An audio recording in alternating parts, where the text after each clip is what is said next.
Mini episode 497 of the FDH Lounge is brought to you by First Down Scouting, delivering the most thorough scouting service available, uncovering the NFL stars of tomorrow. Follow them on the web at the number 1stdownscouting.com. The FDH Lounge. You want to schedule your life around it.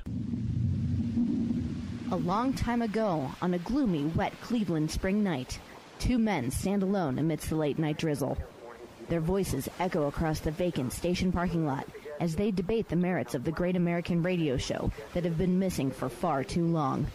On that night, an idea was born. That idea became the FDH Lounge.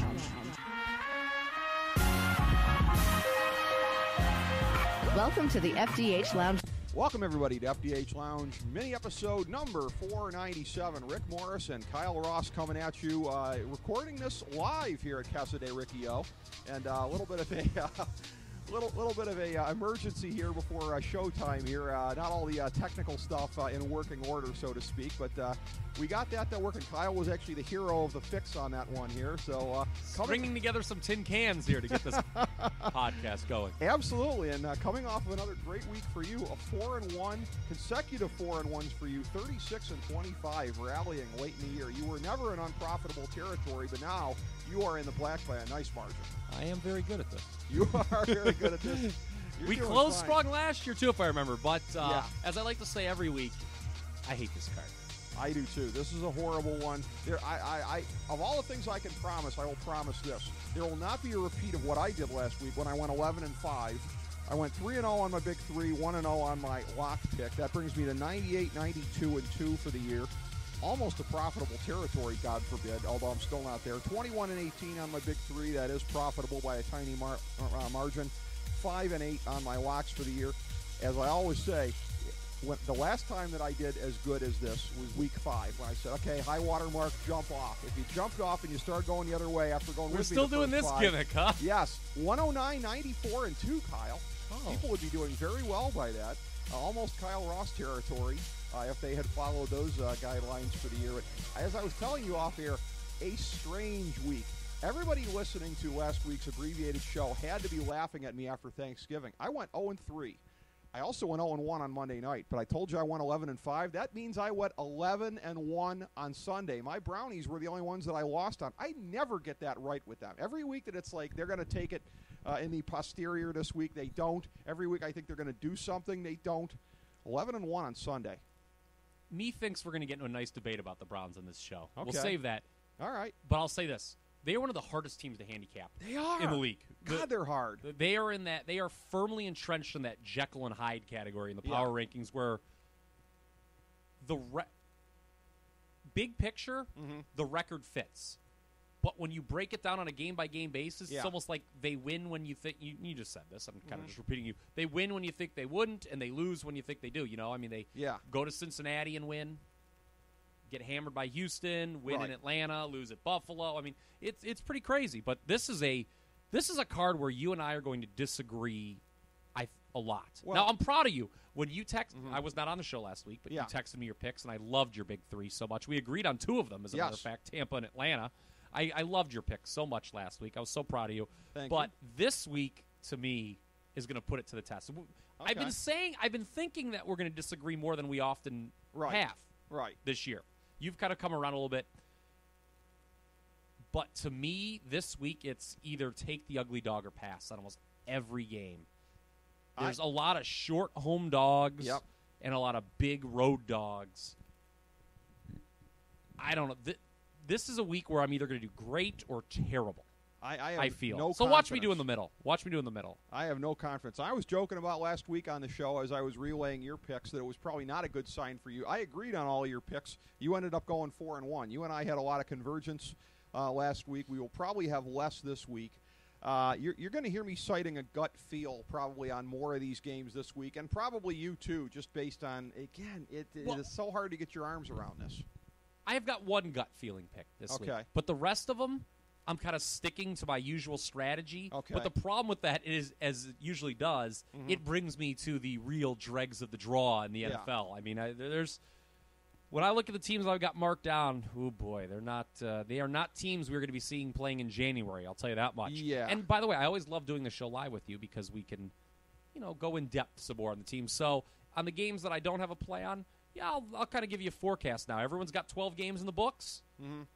I think I've changed again from that mid-season show, who I think is going to make the playoffs and how they're going to finish. But I think I say it every week, and I'm wrong every week. I think I got this league figured out. Okay, well, now's the time we start to put that to the test, starting with the Thursday game, as per always. It's the 8-4 Cowboys at the 5-7 Bears. Both teams coming off of exactly a week's rest because they played on Thanksgiving. This one is going to be 8:25 Eastern Time from Soldier Field in Chicago on the NFL Network. Nance Sims and Wolfson on the call. This is a game where Dallas is laying 3.5 down from 4.5 initially, and right off the bat, one that I really, really, really kind of struggle with.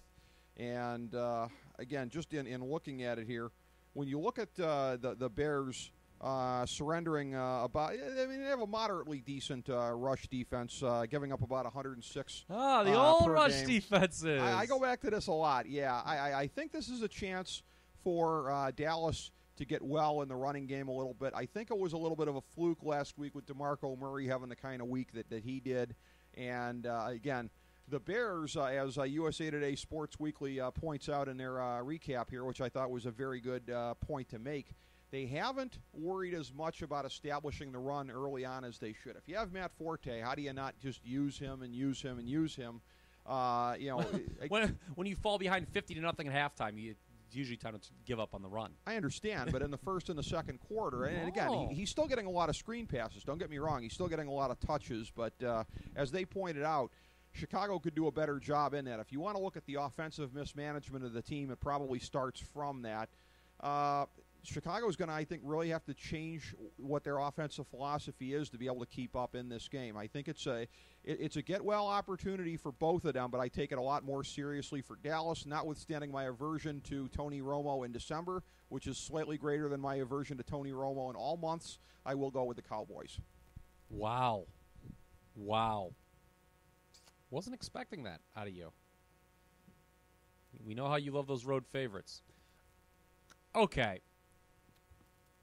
The Bears, as we have been saying for some time, are due to start covering more at home. They were 1-9-1 against the number under Mark Trestman before covering back-to-back games as favorites, ironically enough, versus Minnesota and Tampa Bay a couple weeks ago. Then they come off the Thanksgiving Day loss against Detroit, had the early lead, and then it was all Lions. Dallas also loses on Thanksgiving. I was shocked, but that might have been the worst loss any team took last week, in that when it comes to do they make the playoffs or not, I think that game might have cost them. Because when I look at the Cowboys' schedule, they still got 3 games on the road. This one next week against Philly, and then Washington, who knows what's going to happen late in the year, and they have to host Indianapolis, Dallas. You reference Romo in December. Look, it's a team thing. It's not all on Romo. I'm starting to think the Cowboys aren't going to make it. They are 5-0 on the road so far, so they're probably due to lose a road game. But I'm staying away because the Bears are bad, man. They have a negative 84-point differential. I realize a lot of that has to do with the 2 games against New England and Green Bay, who are the 2 best teams in the league. I just can't, to me, you've got the teams in exact same situations. Normally, I'd want to take the points, but I'm too scared to. The Bears are not a good team at all, and you got to wonder, how long is Mark Trestman for this job? So I'm a little nervous with Chicago, and I'm going to pass here. Bears, they'll get closer to that Mendoza line by the way. We've said this, another team with 3 straight home games. Yeah. They'll probably win 2 of these 3. They close with the Vikings. I can see them finishing 7-9, 8-8. Dallas is going to be 10-6. I see them. Unfortunately, they've lost to a lot of the wrong teams. Yep. They've lost to Arizona, San Fran, and they stand to be swept by Philly. If that's the case, they're not going to get. They're going to be a 10-win team on the outside looking in. Yep. So I'm passing here. Just kind of wanted to throw out it would a lot of behoove Dallas, and it's funny. I was looking at this not long before showtime. As I've pointed out to you previously, I suffer the misfortune of having my 2 fantasy football leagues that I'm in be 17-week leagues, which means that this is the last week of our season. I'm 7-6 in both leagues. Win and I'm in, lose and I'm in the grid. I will not be in a good position if I'm in the grid, and neither will the Dallas Cowboys if they are at 9-7 or 10-6. Yeah, I can't see Dallas doing better than 2-2 in their remaining 4 games. So, I mean, that's unfortunate. That's Yeah. That was a killer loss last week at home to the team you're battling for first place. Yep. So, how do they respond? I'm not sure. Is DeMarco Murray going to wear down? I don't know. This game is too hard for me. Yeah. Dallas is a better team. No doubt about it, but I don't want to lay points. Well, laying points with Dallas is bad. They're a team that you want to take as an underdog, right? Not lay points with. And of course, as we've been saying, it's more complicated than who's the better team on paper. You go to the first game we're going to look at on Sunday, and certainly that holds up. It's in the AFC North. The 7-5 Steelers at the 8-3-1 Bengals. 1:00 Eastern Time, Paul Brown Stadium in Cincinnati. Former Lounge guest Ian Eagle on the call with Dan Fouts and Jenny Dell. This is one where the Bengals are laying 3 points down from 4 initially, so they're laying 3 at home. That's the odds makers throwing up their hands in a mighty shrug and saying, what are you going to do? And I think the more you look at this, the more I kind of agree with that spirit, because there's a big sense out there, and you and I talked about this off air, and we agree about this, that Cincinnati's overvalued right now. And I've said before, I'm uncomfortable taking a team from I don't know if they're overvalued. I just think they're not as good as their record. Maybe I'm putting words in your mouth. Well, okay, well, they're not as good as their record. I agree with that. I've said before, I don't like to pick games for macro reasons in terms of, where it's going to fit for the season, because it's 1/16 of a season. Anything can happen. I do that too often. Yeah, and I'm doing that here, by the way. But, well, we probably have the same reason. I don't see the Bengals being 9-3-1, so I'm saying take the Steelers. I couldn't agree more. Okay. This is my first recommendation. Okay. And gut play. I don't have a system here at all. Me too. It's kind of like with Arizona last week when I took Atlanta. I know you had that one too as one of your big 3. Yep. You both gave out as a recommendation. I just don't see the Bengals as a 9-3-1 team. As a matter of fact, I'm going to tell you something right now. I think this team's going to miss the playoffs. I think they are going to gag spectacularly down the stretch. I've mentioned this before on the show. Their last 4 games, they get Pittsburgh twice. Right. Next week, they go to Cleveland, who beat them in Cincinnati already. Yep. And they have to host Denver on Monday night, which I think is going to be the major implosion game. We know what happens when Cincinnati plays a national TV game against a contender. Yep. It never goes well. Right. That's going to be the game where all of a sudden it just all goes wrong. Who Right. knows? I don't know if Andy Dalton, I don't wish ill on the man, but who knows? Maybe his arm falls off. I'm all over Pittsburgh plus the points. I think they win outright here. The score, it was not as close as the final score indicated last week against New Orleans. Right. Pittsburgh deserves not to make the playoffs. Talk about Jekyll and Hyde. No, yeah. Isn't it so funny that I picked Pittsburgh to win this division before the year? I think now it's going to be Baltimore, and it kind of upsets me, by the way. Obviously, that game's in your big 3, so we're not going to talk about it now. But to me, Baltimore, I kind of want to tie them into these 2 teams. I think Baltimore's going to wind up winning this division now. I kind of do, too. When you look at the point differential, they're at plus 86 for the year, Baltimore. I know they killed Tampa Bay, so it kind of inflates a little bit. But still, that's a lot better than Pittsburgh plus 22, Cincinnati plus 13, Cleveland plus 7. To be honest with you, this record, this division, everyone keeps talking, look at all these records. Well, they're playing the NFC South. Right. And if the Steelers don't make it, they have only themselves to blame because they lost to New Orleans at home. Yep. They lost to Tampa Bay at home. Right. Meanwhile, Cincinnati and Baltimore went to New Orleans and won. Right. That being said, I still think Pittsburgh's better than Cincinnati. They might beat them twice down the stretch. I kind of agree with that. Cincinnati was very lucky to beat Tampa Bay last week. So, yeah, I think I'm Cincinnati's overvalued as well. Well, next up here we have one of the rare Fox Flex games on the schedule here. 2 AFC teams, but it will be on Fox. The 8-4 Colts at the 7-5 Browns. Kevin Burkhardt, John Lynch, and the delicious Pam Oliver on the call on Fox for this one. 1:00. From, I'll still call it Cleveland Browns Stadium in Cleveland. And this is one where the Colts are laying 3.5 up from 3 at the open. And this is one, the big story of this one, as of today when we're recording this, the decision coming down from Mike Pettin that despite appearances to the contrary over the last 24 to 48 hours, it will still be Johnny Clipboard and not Johnny Football on Johnny Sunday. Bench. I like Johnny Bench. Johnny Bench. I like that. Yeah. He should patent that. As with Brian Hoyer getting the call yet again, and that just cements my decision to go on the Colts because I've said it before, I'm not a Manziel guy, unlike FDH senior editor Jason Jones, who is a huge Manziel guy. I'm not. Oh, but I like Brian Hoyer more now. To me, Kidding, Jason. To me, we've seen Brian Hoyer. We've seen what he is. The book is out on him. The fact that he is trending downward rapidly, to me, is not an accident. At 7-5, it's easy to do the rah-rah, sis-boom-bah, we could still make the playoffs. I got news for you. I watch this team every week. They're not making the playoffs. No, I don't think they are. They are not. Time to see what you got in Johnny Manziel. Hoyer, you've got a very low ceiling on him at this point. It could get ugly on Sunday. There's going to be calls for Manziel. We may see him, but if it's already 21-0, what's it going to matter? I say take the Colts. You're going to have fun with this one, aren't you? And I say take the Browns. Wow. Colts coming off a big win at home against bad Washington. Mm-hmm. Browns off the bad loss at Buffalo. About 86% 82% of all wagers right now are on the Colts. Handle's way too high.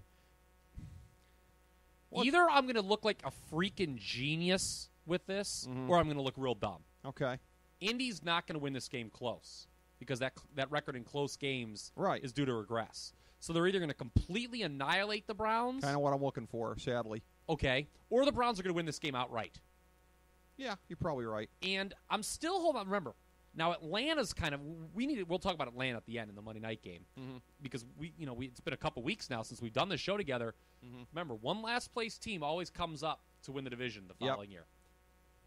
And I've kind of been holding on to that with Cleveland all year. It's like, hey, they're in contention. I think Atlanta might wind up being that team now, given the hideous state of the NFC South. But I have been telling people for a month that the Browns are going to be 9-6 going into that last game against Baltimore, and they'll probably then lose. That could be the flex Sunday night game, believe it or not. Yeah, and then they'll probably lose and miss the playoffs. Yeah. I'm with you. The Browns are probably not going to make the playoffs. No. But the Colts' defense is not good away from home. They give up 30 points per game on the road. They're playing outdoors. This is an indoor team. I don't know. I mean, the Colts, they cover a lot. Yeah. And I know that makes this sound... I mean, who have they lost? They've lost to Pittsburgh and New England, the only teams they've lost to since the beginning of October. Right. I just think... I don't know. Maybe Brian Hoyer circles the wagons one more time. I'm going to recommend the Browns. Second recommendation of the week. More likely he's going to circle the drain just like he has the last month Look, or so. I just think that... Like, did Ryan Tannehill play well Monday night? No. No one's calling for his head. And is Ryan Tannehill that much better than Brian Hoyer? He's better than Brian Hoyer, but he's not significantly better. I just think that it's so easy to make a change at quarterback and not look at the rest of the team. Josh Gordon hasn't been great since he came back on the line. Him and Hoyer are not on the same page. I thought Gordon sold him out on the one pick against Buffalo last week. The interceptions were Hoyer's fault against Atlanta. Right. But... Terrence West had the bad fumble. Right. The defense, ironically, is starting to do its job when the offense was carrying him early in the year. The Browns have yet to turn in a total team effort this year, except for the Pittsburgh game. Right. I don't know. I can just see something wacky happening here. The way I handicap, I don't know. I don't love it, but I'm going to take the Browns. Well, you're not averse to making those kind of picks, so there we go. Next up, it's a battle of teams in the execrable AFC South. It's the 6-6 Titans still at the fringes of the playoff race against the 2-10 Jags. Texans. All of a sudden, when I heard Titans and fringes of the playoff race, I thought I'd fallen asleep and we were doing this show in week 3. or in 1999. Yes. But against the Texans against the 2-10 Jags. 1 o'clock Eastern Time, Everbank Field in Jayville, with Brian Anderson and Adam Archuleta on the call. They get the hazard pay of sitting through this crappy game. Have either of those guys been on the lounge before? They have not. No. Oh, okay. They have not. Is that because you don't know that? Is that because you don't know who they are? Brian Anderson has called a lot of baseball on TBS the last couple of years. Okay. I'm guessing this is part of the whole TBS, CBS talent maybe his sharing voice. If I heard him, it would would make me realize who he is. Yeah, he's got decent enough broadcast pipes to be sure. Houston is laying 5 on the road here, up from 4 initially. And, again, I will, as I did in one of the previous games, go back to that old chestnut. Jacksonville giving up 129.4 yards per game on the ground. Well, and I think the here's ability for Houston to keep Jacksonville on their heels with the pass and the run is the reason that I like Houston in this one. That is me here. Is all of a sudden my computer's exploded and I have no idea where that noise is coming from. That just totally threw me off here. My computer's stuck. I may have to your web browser probably, right? Yep. All right, here we go. I got it. Okay. These damn ads. Yeah. Okay. See if I ever bring that page open again. It wasn't porn, Mom. The thing with rushing stats is sometimes I just think they can get inflated. The reason I kind of always laugh is they always get kind of inflated by the end of games, whether teams are winning and losing. True. And Jacksonville's generally losing, which is why they give up a lot of, because the teams are just running the ball out on them. Look. But it's not all garbage time why that number No. is what it is, I mean, they're not a good team. Right. Now, that being said, Houston, are they really as good as they looked last week? Ryan Fitzpatrick coming in, throwing 6 touchdowns. DeAndre Hopkins, by the way, as a fantasy owner of DeAndre Hopkins, thank you for getting me into the playoffs very much. No one is going to take Jacksonville here because they are off a win, a shocking win over the New York Giants. By the way, this guy called it. Oh, very good. My theory was everybody looked at it as a game. Okay, the Giants are having a bad year, but even they can win this game. I said the thing of it is this is also a game Jacksonville can win. How many games does Jacksonville have where they can possibly win? And they proved me right. Well, I'm going to tell you what. I think they have a chance to win here. Ooh. And I'm taking them. Third recommendation. Wow. Second ugly one in a row. I'm doing it for the same reason I'm taking the Browns. Home dog getting no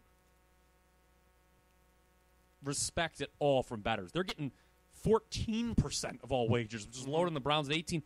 And same thing. Houston's off a huge win that everyone remembers. And Houston was real popular with the public last week because they played Tennessee. Right. And the public never wins on the same team 2 weeks in a row. I like Jacksonville. Okay. And by the way, that we're doing the show on Wednesday. Wait till like Sunday because this. I guarantee you're going to see this line creep up close to a touchdown. Yeah, I could see that. I'm waiting. The thing is, we're doing these games now. It's going to be interesting. Look for me to text you on Sunday claiming we're using the Sunday lines where they close because I have a feeling a lot of these teams I'm going to play are going to be getting better numbers on game day. FDH Director of Research Nate Noy used to do that to me, and then he also he would go a step further. He would bitch about it on the air, and a lot of times we were recording on Thursdays. I'll erase the podcast.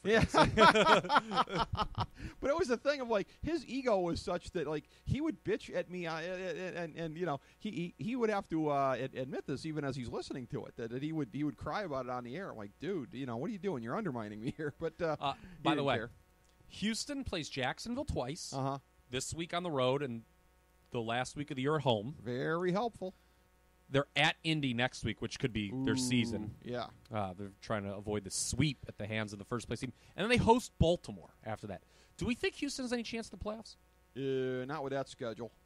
I mean, they're 6 and 6. I mean, I'm assuming you think they'll sweep Jacksonville. That'll put them at 8 wins. Yeah, I just don't see them winning the other two. Okay, you see them losing both those? That's kind of. Yeah. I see them finishing 8-8. I just think with the quarterback situation, again, people want to. Again, you go back to ripping on Brian Hoyer. I'm not saying this guy's awesome or that he should even be the starter next year. Yeah. I mean, what's Houston's quarterback situation? Yes, Fitzpatrick has a nice kid who knows how to do math, and he threw a lot of touchdowns last week. Has Brian Hoyer ever thrown for 6 touchdowns in a game? No, and I don't know if he has a son who knows how to do math. Okay.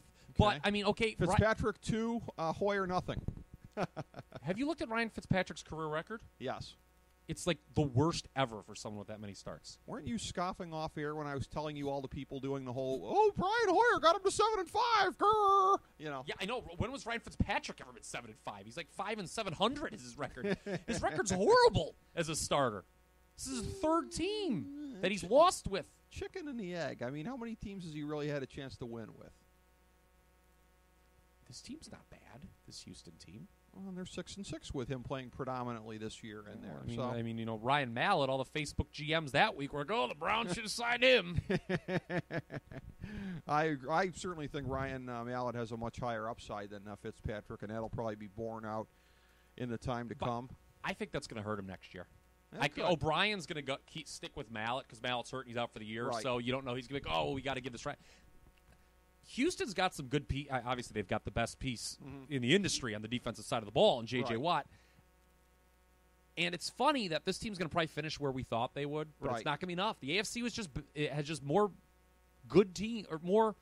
The middle is more clogged than we thought it would be. So that's Houston, true. I think before the year, you and I both said 8-8, and that would be good enough to win the division. Yeah. It's clearly not. Because Indianapolis never regresses. You know, they are who we thought they were. It just wasn't enough. Up next, a battle of two just completely crappy teams here. The aforementioned 3-9 Giants at the 2-10 Titans. 1 o'clock Eastern Time, LP Field in Nashville on Fox. Tom Brenneman, David Deal, and the lovely tanned Laura Oakman on the call for this one. You have the Giants laying a point on the road. They opened it laying a point. It briefly moved to being a pick'em. This is one where, again, I just struggle to get my hands around this one. One of the things we've talked about on this show, though, that something that's kind of a misleading indicator, because by the time you really notice it, it's almost due to start going the other way, is turnovers. And one of the things that's just killed the Giants so much are those turnovers. Killed them last year, too. Killed them last year as well. And you figure that whatever their quota is for the year, they're probably almost up to that point. I am sort of as we've said before, regression or progression to the mean kind of a guy. They're a frustrating team because they're one of the teams in the league that I don't know how much better they are than 3-9. Their ceiling is probably 6-6 if they had it all going on, but they're potentially better than their record. I said last week I was taking Jacksonville because the Giants were one of the only teams that they could beat, and I turned out to be right about that. I'm going to go the other way. I just don't see the Giants in back-to-back weeks losing to Jacksonville and Tennessee. We should be putting them really at the bottom of the league if that's the case. I don't think they're that bad. I'll take the Giants laying the point on the road. I'm not playing this game. I think both these teams are unplayable at this point. I will say to your point, the Giants' last 3 losses have come by a combined 10 points. Yeah. The last 2 weeks, Tennessee has lost by a combined 43 points. Yeah. Tennessee could be the worst team in the league right now. And that's the thing, too. Their last win was against Jacksonville on October 12th. They had to block a field goal at the end to preserve that win. That's their only win since week 1. Right. This team is. Why did Ken Wisenhunt take that? How many times have I asked that? This is a mess. This is a really bad football team. That said, I just can't trust the Giants on the road. I think Camp Coughlin's done. Could be. He'll bow out gracefully, but I can't imagine him wanting to come back. It's not worked with Ben McAdoo either as the offensive coordinator. Eli Manning confused. Right. And, oh, by the way, you can't – I mean, okay, he didn't have Odell Beckham at the beginning, but he had Victor Cruz, and now he's got Beckham now with no Cruz. Eli Manning looks lost. Maybe the worst 2-time winning Super Bowl quarterback in the history of the league. Right. I think they'd have a better chance at this stage of the game with Bob McAdoo drawing up the playbook here. Not with God, I don't know. It kind of scares me because Tennessee is yet another home team that the public hates this week. Yeah, but you know what? And you just put your finger on it with how much the Giants have lost by recently versus Tennessee. I do. I kind of the eyeball test.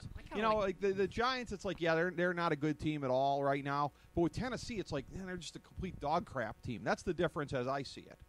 So yeah, and the Giants, God, they do have to. Forget about even winning. They haven't even covered recently.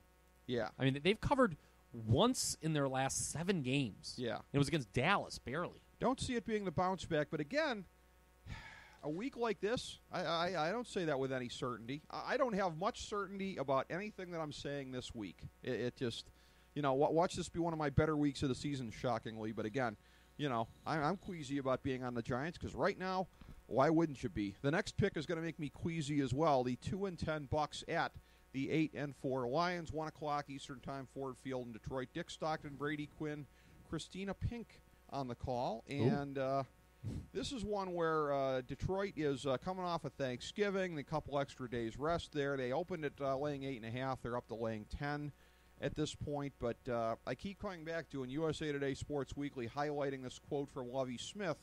That's how 2-10 football teams play. They find a way to lose it at the end because you look at how they did last week against Cincinnati. I had Tampa. So did you, didn't you? We had them cover, and they covered. It was a little close. They got out to that nice early lead and then did nothing.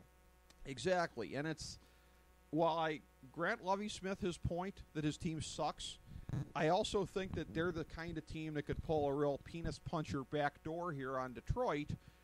Because, again, 10 points is a lot, and everyone is just assuming that Lions engine is going to keep roaring after what we saw on Thanksgiving, and maybe that will be a turning point for Detroit because you talk about the... I like this Detroit team to make is this a playoff team, Detroit? By the way, again, we talk about all these teams that got 3 home games in a row this year. Yeah.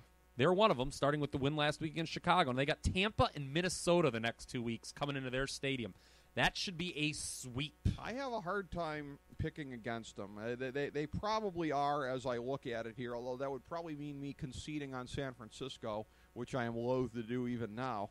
But I will say this. Last week, you talk about how the Browns have only played 1 complete game all year. The Lions got to 8-4, with that being one of the only complete games all year because the defense, shockingly, has carried them. Oh, yeah. Through the year, where it was supposed to be the other way around. So here's the question. Is that the real Lions team where you're going to see both sides of the ball doing it now? Was last week kind of a mirage? I don't know. It's always dangerous to pick a team that can't win. Excuse me for playing footsie, by the way. No, that wasn't me. I know you could tell you're Republican, but it wasn't? Who was it then? Oh, okay. I don't know. Wow, I'm playing with somebody. I think you kicked the blind there. Oh, okay. Yeah, no, it wasn't me. What lovely blinds you have here, Ricky. It's always dangerous to pick a team that you know can't win the game, and Tampa Bay can't win. But 10 points is a lot, so I see Tampa Bay coming in the back door. Don't feel good about making the pick. Tampa Bay has not been blown out in a while. That's their the last thing, couple losses by 1 last week. They lost at Chicago by 8. Probably should have won that game. They imploded in the third quarter. They beat Washington. Lost by 10 to Atlanta. Lost by 5 at Cleveland. By 6 against Minnesota. And then there was the Baltimore game, which was the last time they got killed. Maybe they're due to get waxed. I see where you're coming from, and I don't disagree. Mm-hmm. But I just see a Detroit team that's I think is going to put it all together. I see Detroit being hot with a strong finish and being the 5th seed.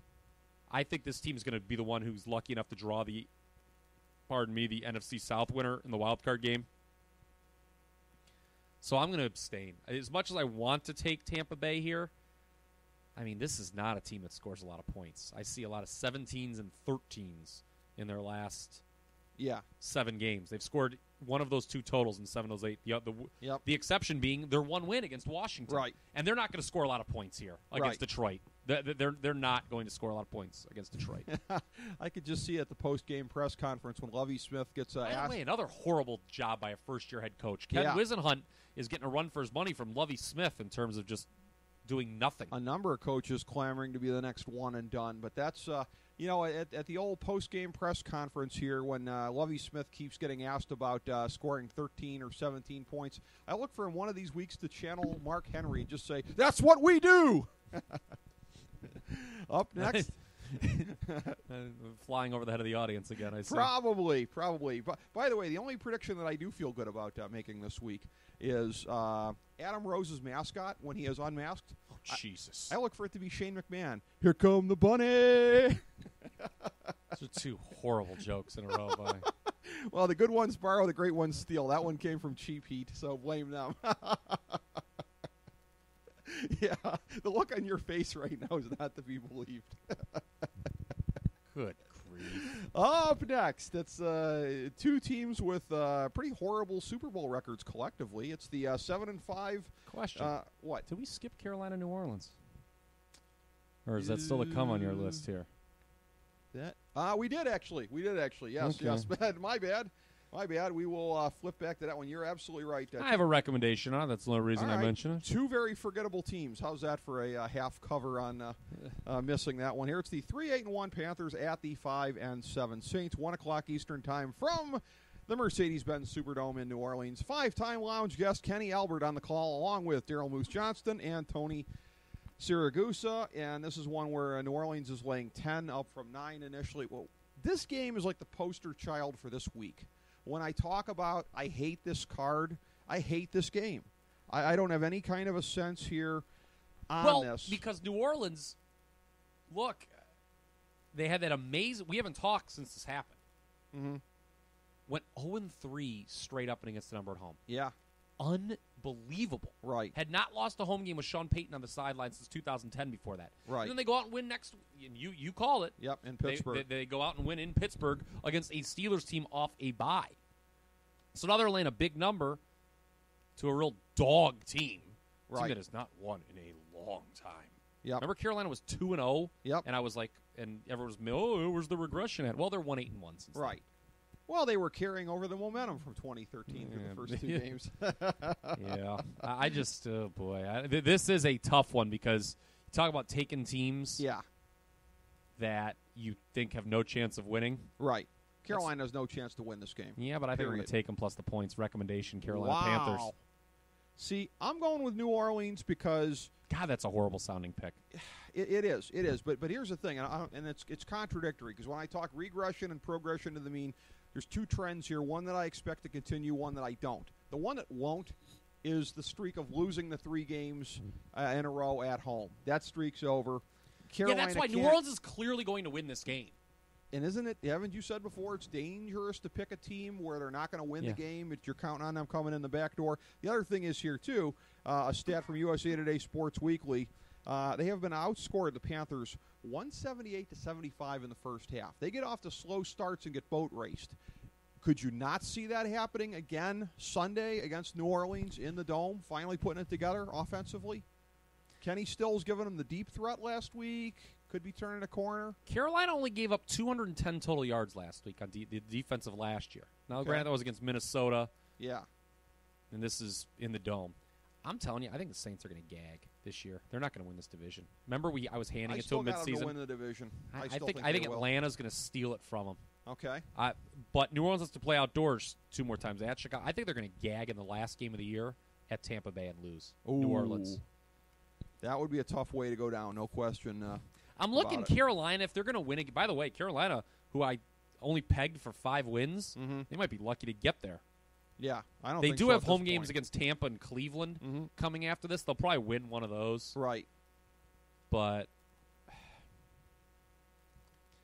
I don't feel good about that. I don't know. Yeah, I came in here with all the piss and vinegar with 6 plays I was going to give out, and I hate all of them now. I'm going to give out Carolina, though. Yeah. God.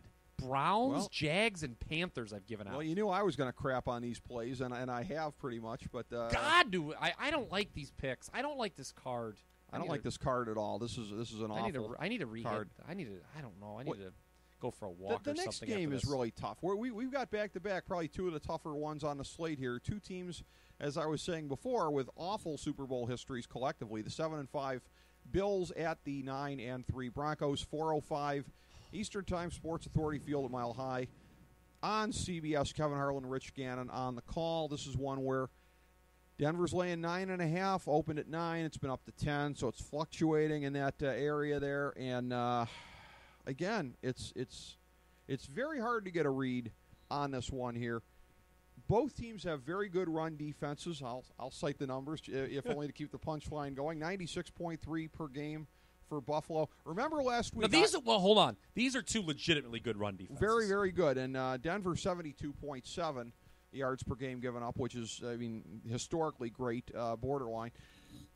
Last week, like I said, the only game that I lost. God, their numbers are impressive. Was Denver. on Sunday. Yeah, the only one I lost because I thought the Bills. I thought that field was going to be a complete mud pit, and that the Browns, who have established in recent weeks one of the better running attacks in the league, one of the better 1-2 punches, I thought they were going to have their way with them. That field in Buffalo was a lot better than I thought it was going to be for having had all the natural disasters. No one circles the wagons like the grounds crew in Orchard Park. Yeah, props to them because that was my entire theory for picking the Browns, and it turned out to be out the window.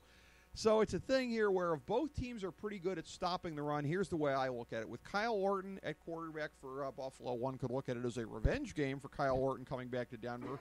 I look at it like I think he legitimately needs more help from the running game. And with what C.J. Anderson's been doing, I like Denver's running game a lot better than Buffalo's anyways. Plus, Buffalo's, as good as they are, they're easier to run on than Denver right now. So Peyton Manning doesn't need that kind of help. I think he's going to get it. I feel queasy about laying this much with Denver, but under the circumstances, I will. That's why I told you I hate this week. Yeah, I'm not playing this game because I could not justify – you know me and my love of dog. I can't justify Buffalo here.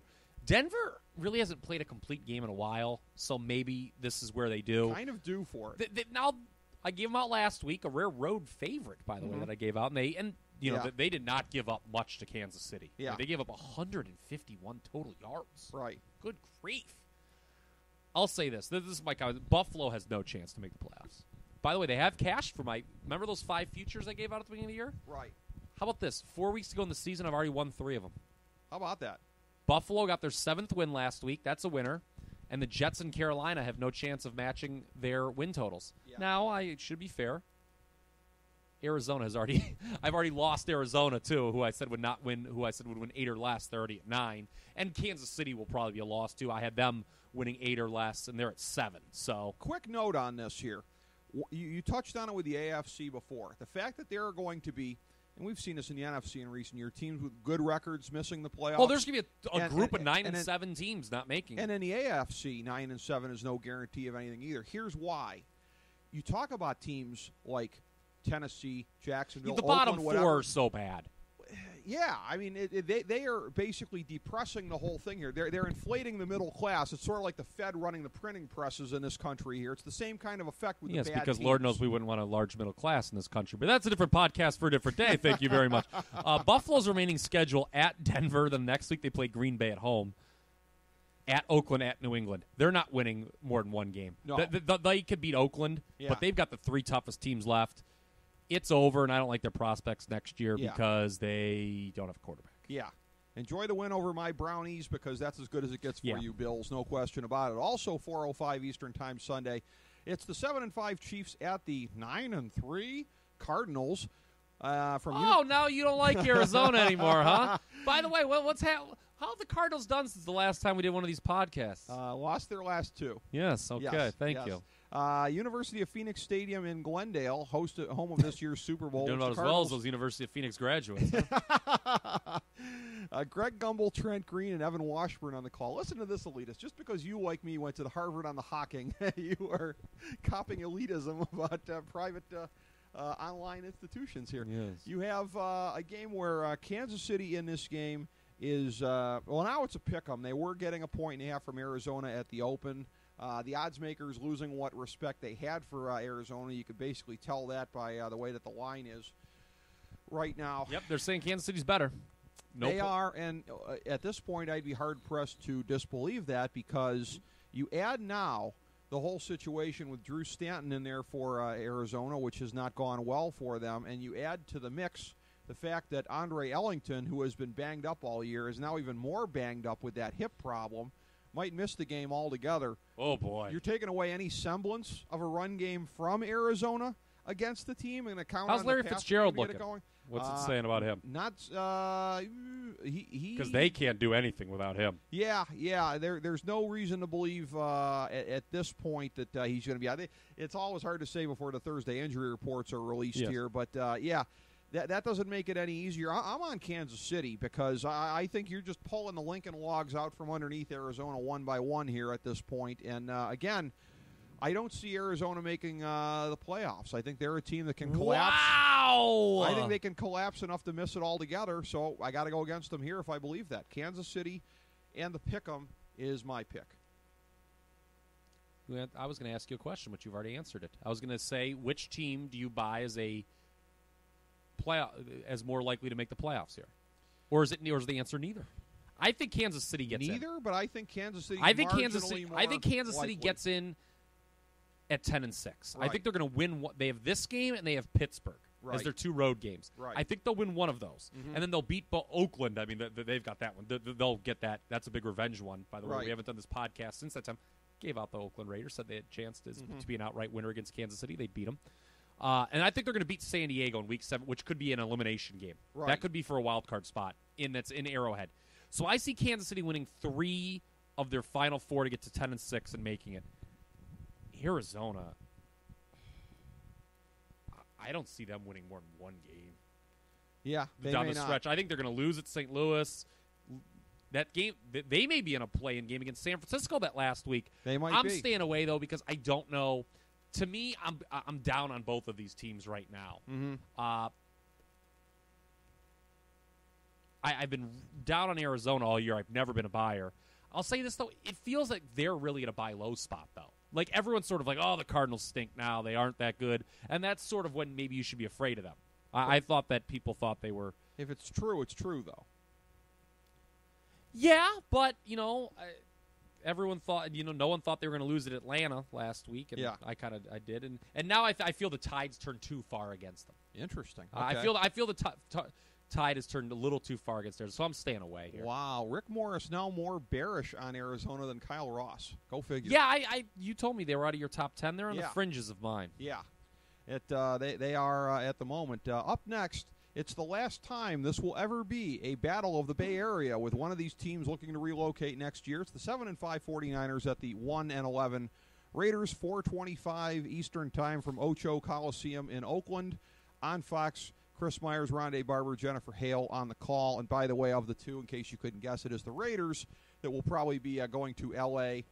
Next year, to the delight of gang members in South Central everywhere. Yay, you're getting your football team back. By the way, South Central, Ferguson, other places like that. My message to you, pants up, don't loot.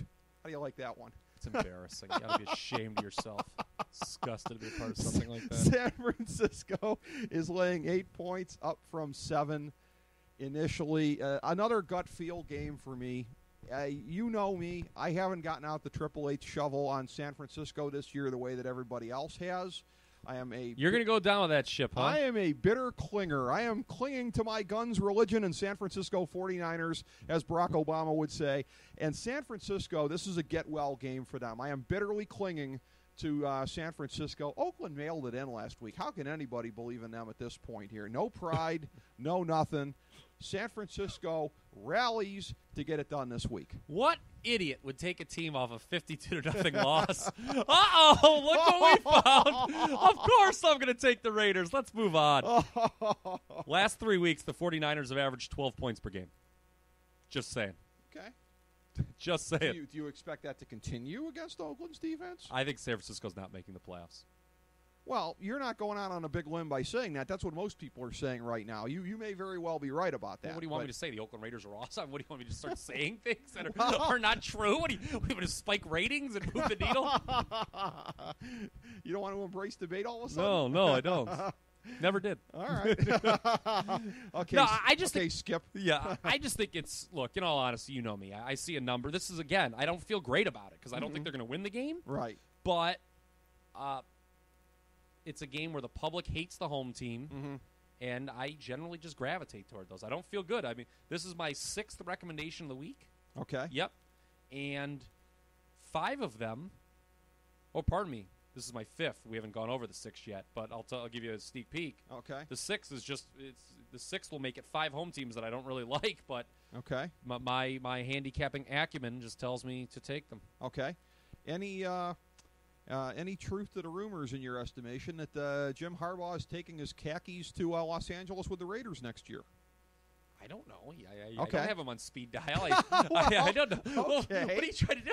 I mean, you're really trying to get me to spike ratings. You know what? Yes, he is. Jim, you heard it here first on the FDH Lounge. All right. Kyle Ross is reporting Jim Harbaugh will be the next head coach of the Raiders. I'm not asking you to channel Jay Glazer. I just wondered if you had an And they will be opinion. playing in Salt Lake City. And Al Davis isn't dead. Yeah. I'll tell you this. Trent Baalke better be careful what he wishes for. Absolutely. Because this team stunk before Jim Harbaugh showed up. Absolutely. I don't know what his plan B is. Good thing he yanked his daughter off of Twitter also, too. Yes. Yeah, Who asked her football opinion? Yeah, I know. First of all, woman. You know. Just kidding, folks. Just kidding. I liked that one better than your Ferguson comments. I figured that was probably the case. Up next, this is the feature game on Fox, 4:25 Eastern Time from Good the game. Link Wow, in a good game on Philadelphia. this card? Yeah, how about it? Well, that's part of that. But see, that we have good teams matched up in a couple games, which is always what leads to a plethora of crap games because you have them. You have the good teams segregated into – that's not a Ferguson reference, by the way, but the good teams are segregated into certain matchups here, as they are this one. Glad you clarified that. Yes, thank you. It's the 8-4 Seahawks at the 9-3 Eagles. Buck, Aikman, and Andrews on the call. This is one where Philadelphia is laying 1. It had been 1.5 initially.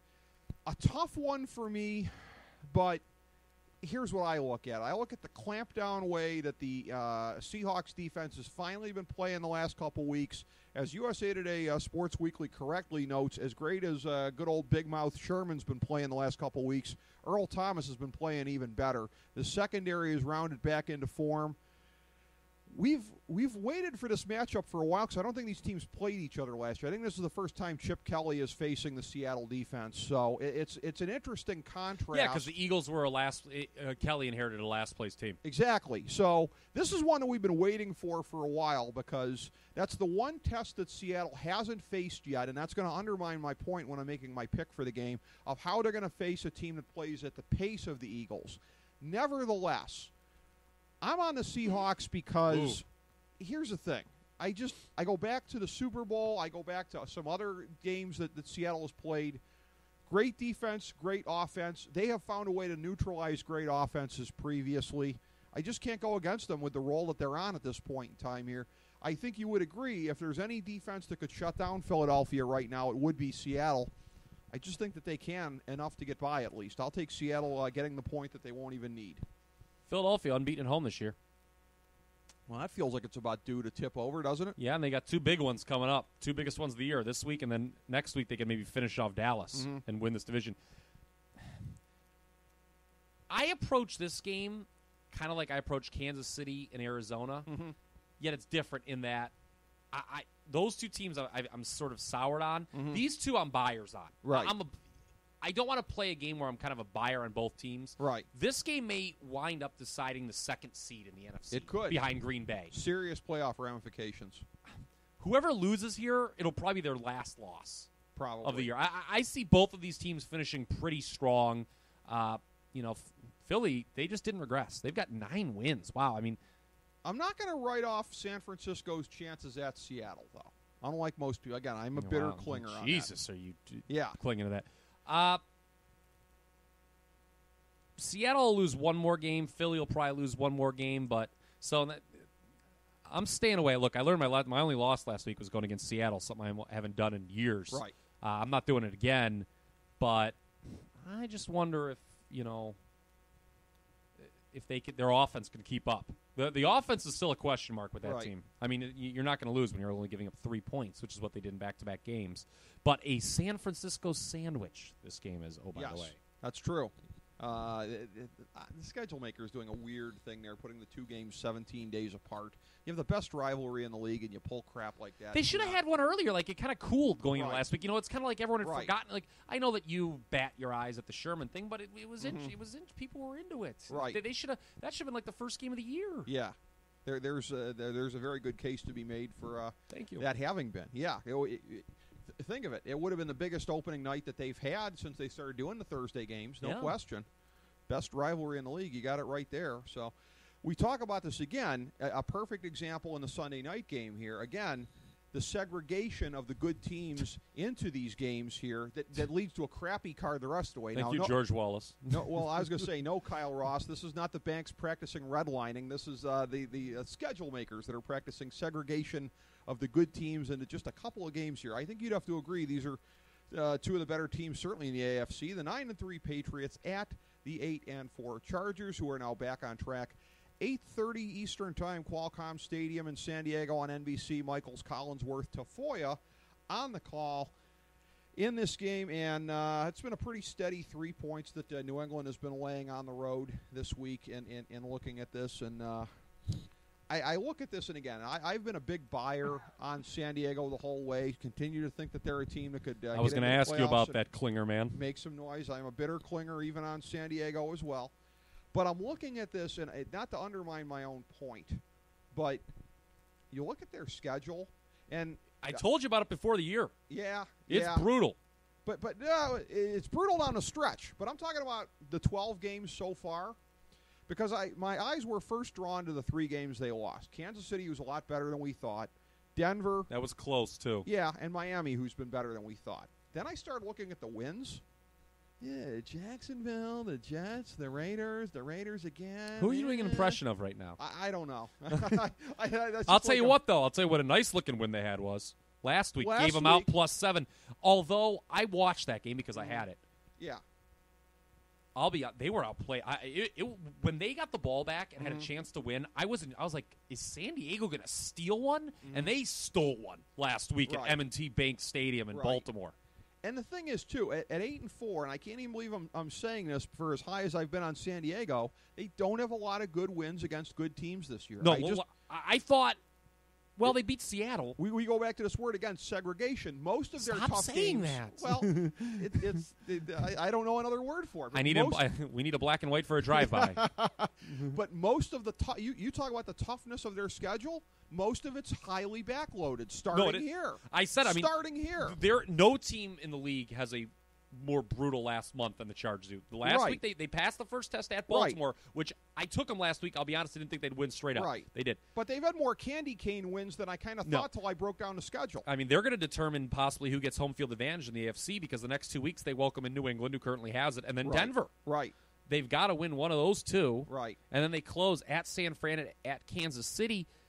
There's a chance that San Diego, a good chance, will be a dog every game the rest of the way. This is zero-sum. It might be hard for me to stay on San Diego and the 49ers at this point. I actually don't think San Diego's going to make it. Okay. I don't. I think your wild cards are going to be Kansas City and Miami. Okay. In the AFC.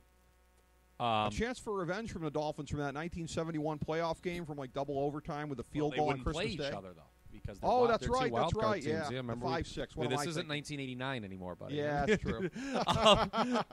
But anyway, thank you, Taylor Swift. Yes. Yeah, boy, Jesus. Should have said a different. Could have picked any year in the history of the universe, and I picked that one. New England. 1989 was a great year, though. It was one of my favorite years of all time. I'm sure the Pixies Doolittle was a big reason for that too.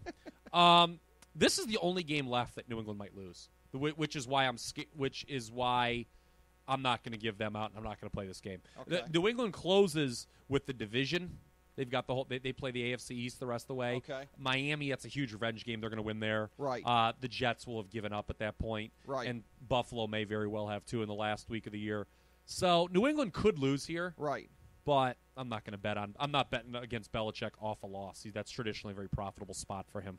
Well, we go to Monday night, and we could kind of say, to keep the analogy going here, Monday that it's a new day because you have the Atlanta Falcons at 5-7. Atlanta being the home city, of course, of MLK. This game has integration of good teams and bad teams.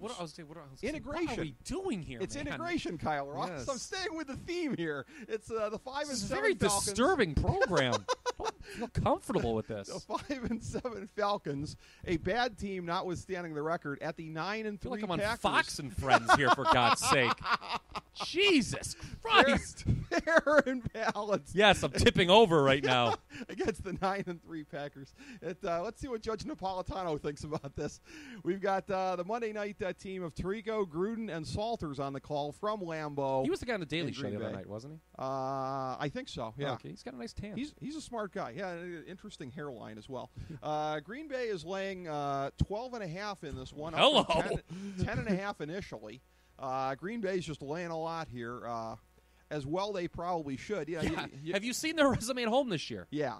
This will not be shades of the time that Mike Vick went up there in the snow and beat them in the playoffs and gave them their first home playoff loss ever. This will not be shades of that at this point. We've talked about it before, beaten it to death as far as Atlanta being a dome team, road games, whatever. This game's going to show you why. I'm on New England, or I'm sorry, Green Bay. Green Bay's just going to house them here. They're coming off a huge win against New England that sort of anointed them as the team to beat in the NFL. By the way, mid-season show, who said Green Bay was going to take off the second half of the season? You did. I don't know if they're going to lose again, but I don't know if they're going to cover here either. I mean, by kickoff, this spread could be like 2 touchdowns. Could be. I mean, that's just too many points to lay in an NFL game. Atlanta, I think, can, even though Atlanta's going to lose here. They will not win this game. Right. So that will drop them to 5-8. Despite that, and the fact that they still have to go to New Orleans, I think they're going to steal this division at 7-9. Atlanta. Wow. And I have a question for you. Okay. Does Mike Smith then save his job? Let's say Atlanta wins the division, the worst division ever. Mm-hmm. 7-9, they go into the playoffs and they lose the wild card game to like Detroit. Well, look, would Mike Smith keep his job? He should if they make the playoffs. Will he? I think he will if they make the playoffs. Even if they don't make the playoffs, and granted, he's made some pretty horrific calls. That game against against the Browns. Yes, that he was almost awful. Single-handedly, that was the second time he blew a game for his team. Yeah, and that's going to somewhat undermine what I'm going to say. But as you know, I'm a bigger believer than most in stability in the NFL. he's been one of the most successful coaches in the history of the franchise. You think you're going to bring in somebody to do better than him next year with those structural weaknesses on their defense and other things? How much of it's his fault? Thomas Dimitrov's done a fine job in the front office by and large, but perhaps except giving away draft picks. Well, for stars. Yeah, and maybe he should have been looking at the defense a little bit more. I think it's a shared failure on their part that this team's not better. By the way, Atlanta has not lost by more than 2 points since they visited Baltimore on October 19th. That's kind of bizarre. Atlanta, New Orleans, I know that we all mock that division. Atlanta and New Orleans, I think, are both better than their records. They're in that. They might be. I think that they're in the same. Like, I know that the AFC North, everyone's got a winning record, and the NFC South, everyone's got a losing record, and the two go hand in hand because they're playing. But I think those teams are a lot more even than the records show. I think that, the AFC North has the upper hand. Right. But I think those games are a lot more even if they played twice. Yeah, it could be. If those two teams had to play twice, like if Pittsburgh would beat Tampa Bay, I bet if they played again. Well, you're kind of undermining the point because Pittsburgh lost 2 games they shouldn't have lost. Yes, but they would probably who knew, but the rest of the North, I agree, would probably lose games that they won the first time. Yeah. God knows my Browns were lucky to squeak by. Yeah, I mean that's the thing. The Browns are 3-0 against that division right now. Atlanta, New Orleans, Tampa. I mean, that's why they're that's why they're above 500. Yeah. And a layup game against Carolina, the only one they might really win the rest of the way yet to come. Yeah. So anyway, bottom line, I'm scared. I'm not. I'm not playing against Green Bay at home. Okay. But I'm not laying 2 touchdowns. All right. Well, up to the big 3 now. And, of course, my big 3 on the year, clocking in at 21-18 thus far. The winning margin completely comprising of last week's 3-0. Up first, it's the 7-5 Ravens at the 7-5 Dolphins, a possible playoff eliminator game. We've been seeing a lot of these recently here. 1 o'clock Eastern Time, Sun Life Stadium at Miami Gardens, Florida. Andrew Catalan, Steve Tasker, and Steve Berline on the call. Those are your boys, right? On CBS. Not so much. I think they've done approximately 103% of all Browns games to this point this year. You've got Baltimore getting 3 points here. That line's been pretty steady throughout the week. And, again, I've done this a couple times with picks that the Browns have been a part of where I've gone against them and said, prove me wrong. I desperately would like the Dolphins to prove me wrong in this game here. They have on the macro level for the season. Never thought they'd be 7-5 at this point. But this is not a bad team, although they did not look great on Monday night. They kind of stole one against the Jets. But, I mean, like, eyeball test between the teams, that's kind of what I'm going on here. I hate the eyeball test. Eyeball test, Baltimore's a better team. I hate to say it. I really hate to say it. Well, the other thing is here, too, again, a blurb in USA Today Sports Weekly. I'll give them credit for this. They're recommending sitting Lamar Miller in fantasy this week. I don't go that far, even though Baltimore's 96.3 yards per game given up on the ground are kind of daunting. I'm sorry, 86.3. Thanks for the 5-point type, USA Today Sports Weekly, making me go blind trying to decipher this. But, I would still play Lamar Miller in fantasy.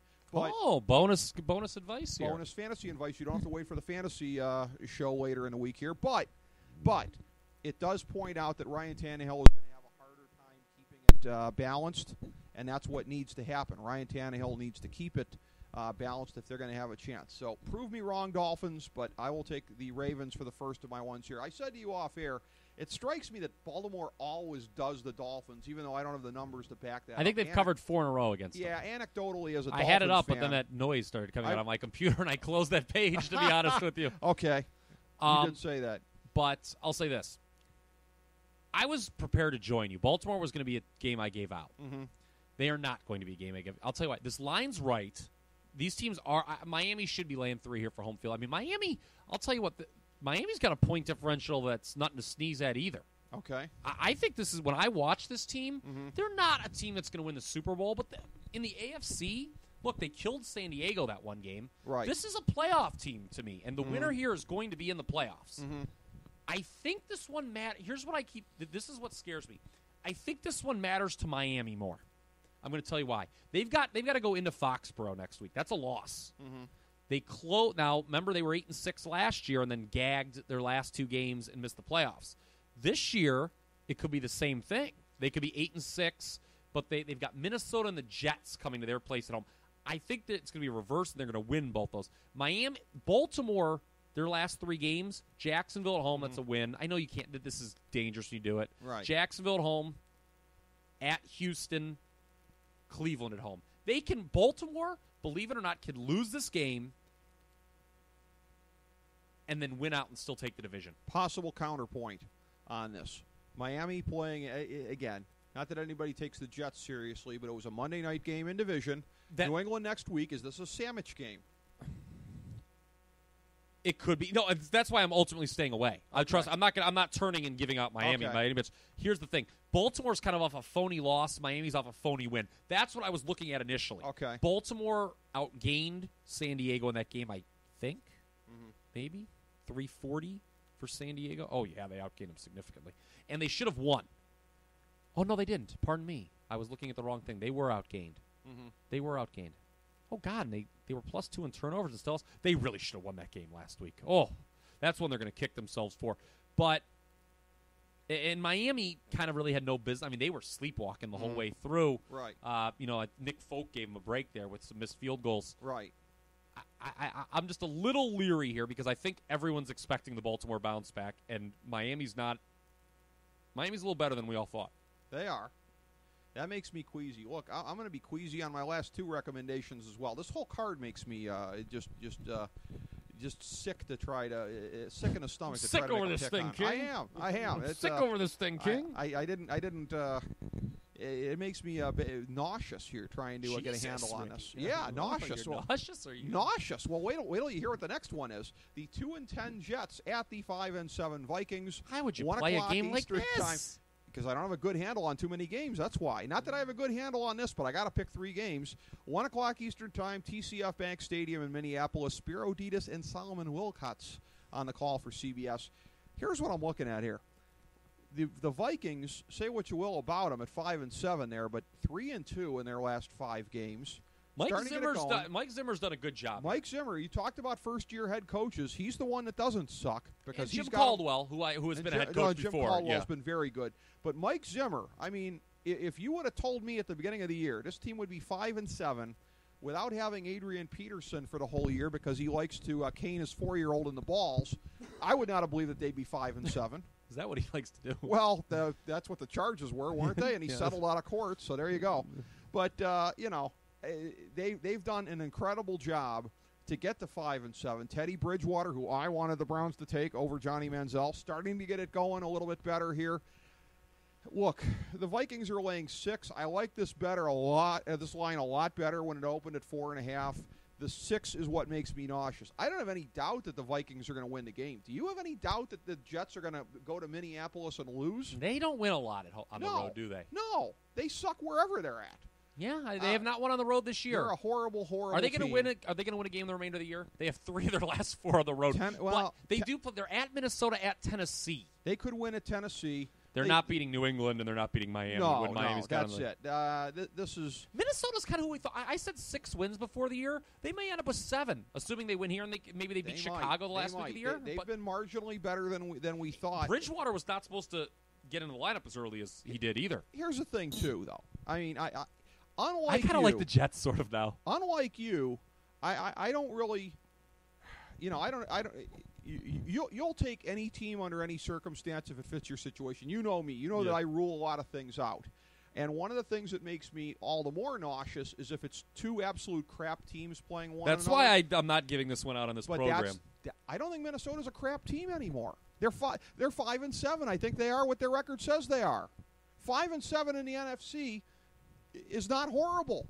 The Vikings have graduated to the plateau of below mediocrity from being a suck-ass team. They're not a suck-ass team anymore. The Jets still are. Yeah. That's all I need to know. Give me the Vikings. In a week where I don't really believe in anything, I don't like that pick at all. I guess I believe I'll take the Vikings laying the 6 for my second pick. I'm not making a recommendation on this show. But my God, am I going to go home and look at this one on Sunday and see. Here's something you got to remember about Minnesota. Okay, and look, I like Teddy Bridgewater too.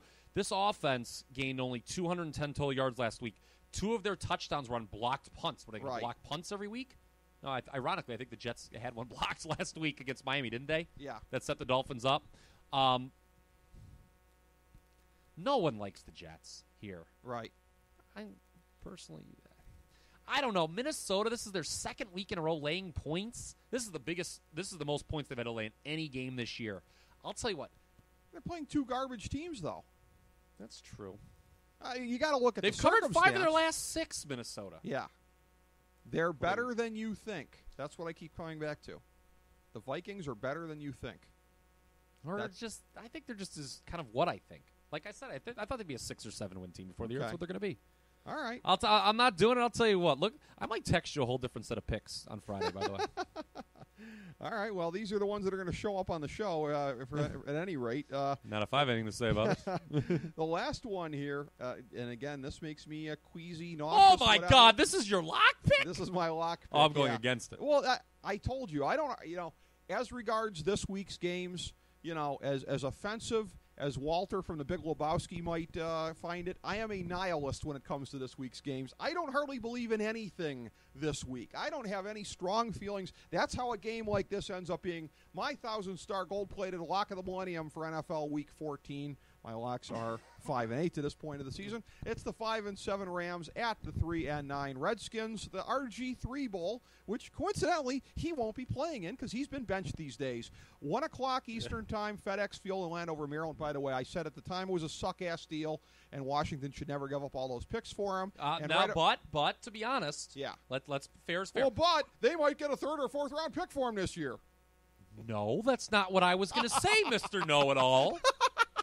What I was going to say is the St. Louis Rams haven't exactly set the world on fire, and guess what position they still need? Quarterback. Yes. Well, how good is my boy Sam Bradford going to come back from knee injury? This remains to be seen. Sam Bradford? Yeah. He's still alive? Assuming that his knees aren't completely shot from the injuries, Wounded Ram, as my buddy Chad Repack likes to call him. I'll agree with you conditionally, depending on the state of his knees. Let me tell you something. The St. Louis, both these teams need to look at a starting quarterback in the draft. It wouldn't hurt. It certainly wouldn't hurt. The Rams are laying 2.5 on this one, up from 2 initially, so they are a road favorite. Road favorite Ricky rides again in this one here. Again, in recent weeks, Washington really, really struggling with pass protection. St. Louis, they're also sort of struggling at everything else. At everything else, but again, my whole theory about regression and progression to the mean. Wait a minute, your other boy Colt McCoy's playing. Colt McCoy, yeah. Aren't these like, God, if it was Sam Bradford versus Colt McCoy, you'd make this out to be like Elway Montana 2.0, wouldn't you? I told you that Colt McCoy wasn't a stiff. I told you the Browns never should have S-canned him for Brandon Weeden. I was right about that, by the way. I will never stop being right about that Brandon Weeden was a horrible mistake. And that Colt McCoy's good? He's better than Brandon Weeden, as I said all along. I also said Tim Couch was better than Kelly Holcomb all along back in the day. Browns fans are really kind of dumb when it comes to evaluating quarterbacks. My fellow Browns fans. Well, you know what, though? Yeah, what was your take on D. Anderson versus B. Quinn? I was on Quinn in that one. What about B. Hoyer v. J. Manziel? Well, as I said before, I don't think either one of them's the answer. Let's see what Manziel's here. Got. Want to know what I think? Ask me what I think. I don't think any of the 8 were the answer. Okay, there you go. Well, there you go. I thought Spurgeon Wynn got a raw deal. I'd like to see him make a big package and move up for trade the whole draft, move up for Marcus Mariota next year. Oh, that's dumb. Oh, wait a minute. You just ripped Washington for doing the same thing with RG3. But we are one player away potentially. So Washington wasn't one player away. They won the division that year on a gimmick. They ran a gimmick offense in there. I said at the time, I was like, you know what? I'm still not a believer in RG3. Let's see him do it from a non-gimmick offense. He got hurt in the gimmick offense, and he's never been the same since. He can't run a standard offense at this point. Can he someday? I think, you know what? Maybe. Do you know who? This is so lazy, but given some of your lazy narratives that you've espoused in this program, I might as well join in on the fun, too. You know whose career arc I can sort of see him mirroring? Who? Mike Vick. And I hate that because it's so lazy. It kind Undersized, run first, set the league on fire rookie year. What else do they have in common? I don't know that they. Aren't you the colorblind liberal? I am. That they're both God's children, Ricky. That's what they have in common. Okay.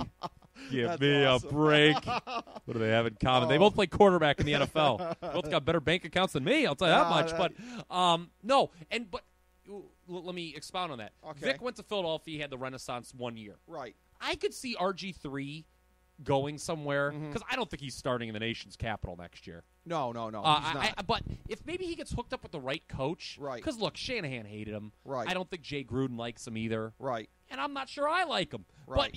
But somebody might like him and get something out of him. Very possibly, but here's the thing here, and what I was talking about with progression to the mean, you had to know. We talked about this, how shameful it was through the first 4 or 5 games at the Washington Rams. Last no, year. the Rams, at the Rams defense. Remember how they didn't hardly have any sacks at the start of the season? And then you knew it was going to be unleashing a flood when it happened? They've played well recently. We are still in the flood stage against a Washington team that can't protect whoever is in there at quarterback. That's why I'm on the Rams this week. I don't think that Washington is going to have any answer for what the Rams can do. Trey Mason being able to pound the ball. By the way, let's hope that the Rams keep their insipid political opinions to themselves when they come on the field this week. But, actually, never mind. I liked that. I like the Rams. I'll tell you, when it comes to political statements, I'll tell you, there's no doubt who I'm laying the points with in this one. With Dan Snyder and the Washington Redskins? Yeah. Who? I love how you Redskins, another group that should have probably. You have to tell you what, they should have put their hands up. I'll tell you about 400 years ago. I think they did. That's that is the problem, isn't it? That's how we took over this country. Yes. By the way, the announcers on this game, I didn't even notice this till now. Past Lounge guest Sam Sitting Rosen. Bull. Oh, no. No. Is Sitting Bull and Al Sharpton will be calling this game. Past Lounge guest Sam Rosen on the call with Kirk Morrison, and I'll always say a kind word against Peter Schrager because he's the guy who put over on FoxSports.com when we were doing the hot dog eating draft a couple of years ago for Independence Day. Oh. Peter Schrager's a quality guy. So it's not Sitting Bill and Al Sharpton no, doing it's this game. not. Okay. But again, I like the Rams. I don't think that Washington can do anything about the physicality. So that's my lock pick of the week is St. Louis laying the 2.5 on the road. Road favorite Ricky rides again. I'm giving out Washington. Why not? Are you? Okay. Yeah, why not? I don't. What's St. Right. Louis going to cover every game now? I mean, I realize. Look, they beat the crap out of Oakland last week, 52-0.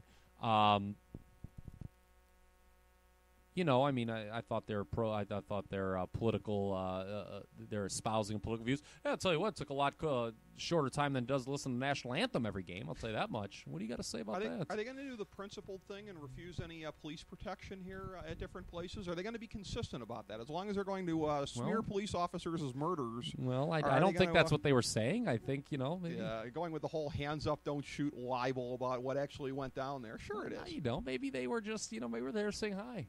Do you know that? I haven't been told that. Maybe they just were looking for high fives and were left stranded. As well, they should be, anyways. You talk about you're taking them. Mediocre players at that. Jared Cook, a huge fantasy underachiever, so maybe he should work on raising his own game. Oh, here we go. Making social commentary. Here we go. I'll tell you, next time we have tribute to the troops, I'll be sure to get your take on that. Okay. Because well, wasn't it Martin Luther King's dream that a man be judged by the quality of his fantasy production? Or am I paraphrasing? Well, I think it was. I don't know. I just think the Rams have covered too much recently. They beat the Broncos. They killed Oakland. They covered against San Diego. Okay. The way this league goes, the Rams are one of those teams that you never figure out. That's true. So wouldn't it make sense if they just lose to Washington? Plus, I'll tell you what, they got home games coming up against Arizona and the Giants. They can finish 8-8. Yeah, and remember you laughed at me when I said 7-9 without your boy, Chief Checkdown. I don't know how they're doing it without Sam Bradford. Well, because he's not very good. That's why. Okay. I know you cling to that controversial belief. You're controversial. I mean, I'll tell you what. I have some reservations about Sam Bradford. I still have from a Rick Martel promo, by the way. I could see St. Louis losing here. Well, that's all I got to say about that. They could. Anything's possible this week. Like I said, I'm a real nihilist about this slate. It's hard to really believe in anything. But, again, the Rams, though, like Minnesota. I believe in the Rams.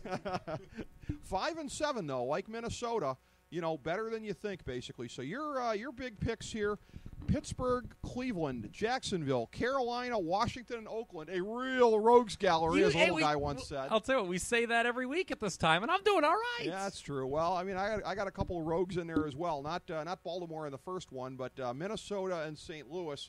St. Louis being my 1,000-star gold-plated lock of the millennium. So pleasure to get to do this here in person.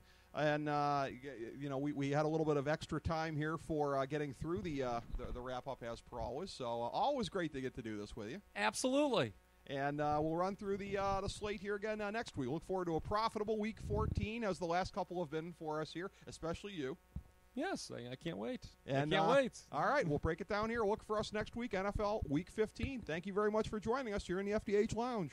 As we bring the show to a close, we would like to extend our deepest gratitude to NBC, CBS, ABC, Fox, all Clear Channel affiliates, TNT, TBS, USA, UPN, Deadspin.com, YouTube.com, YTMND.com, MySpace.com, various blogs, Fox News, CNN, CNBC, MSNBC, IamBoard.com, Billboard.com, Google.com, ESPN, ESPN2, ESPN News, ESPN Classic, NBA TV, NFL Network, Sports Time Ohio, Athlon Magazine, Comedy Central, Cartoon Network, The Boomerang Channel, QVC, BET, The Spice Channel, Steno Notebooks, Manwich, Papermate Office Supplies, waitresses, strippers, bartenders, garbage men, janitors, microwave popcorn, the writers of The Office, Scrubs, Entourage, My Name is Earl, Oz, Metalocalypse and the Boondocks, Aquafina, and the Periodic Table of Elements.